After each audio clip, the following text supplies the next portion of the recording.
Media మిత్రులకు నమస్కారాలు.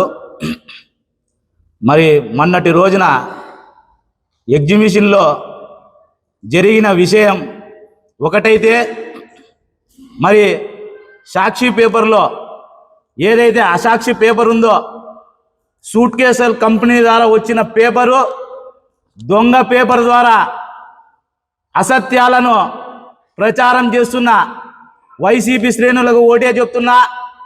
మొన్నటి జరిగిన విషయం ఒకటైతే, ప్రచారం చేస్తున్న విషయం ఒకటి.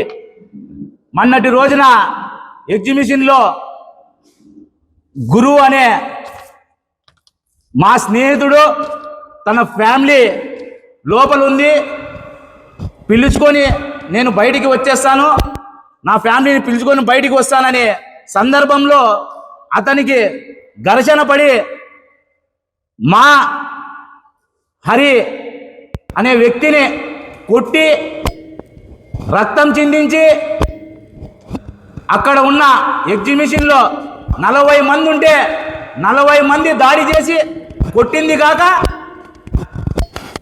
దాంట్లో గంగారామన్న బెదిరించాడని, డబ్బులు అడిగాడని, మీ మీద కేసు ఎక్కడ పడుతుందని భయపడి డబ్బులు అడిగారని అసత్యాలు ప్రచారం చేస్తారా?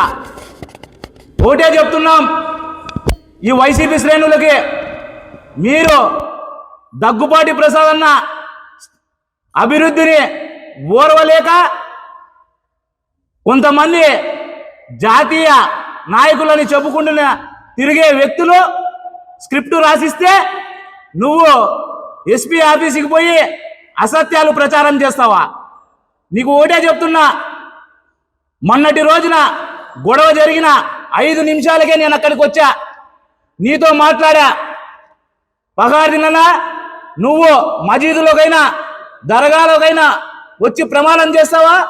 ఆ రోజు ఏం జరిగింది? నువ్వు ఎస్పీ ఆఫీస్కి పోయి ఏం కంప్లైంట్ ఇచ్చావని, నీకు ఎవరు ప్రోత్సహించారు? ఎవరు ప్రోత్సహించి ఎస్పీ ఆఫీస్కి పోయావు? దగ్గుపాటి ప్రసాద్ పైన ఎవరు బురదలు చల్లించారని నువ్వు ప్రమాణం చేసి చెప్పగలుగుతావని నేను ఈ మీడియా ద్వారా నిన్ను ప్రశ్నిస్తున్నా. అదేవిధంగా చిన్న విషయం పెద్ద విషయానికి గంగారామన్న పేరు, ఎమ్మెల్యే పేరు తేవడం ఏమాత్రం మీకు న్యాయం అనిపిస్తుంది?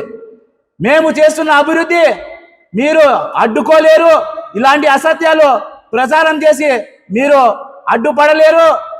రాబోయే రోజుల్లో దగ్గుపాటి ప్రసాద్ ఆధ్వర్యంలో తెలుగుదేశం జెండా ఈ నగరం అంతా రెప్పలాడేటట్టు చేస్తామని ఈ సభాపూర్వకంగా తెలియజేసుకుంటూ సెలవు తీసుకుంటున్నా.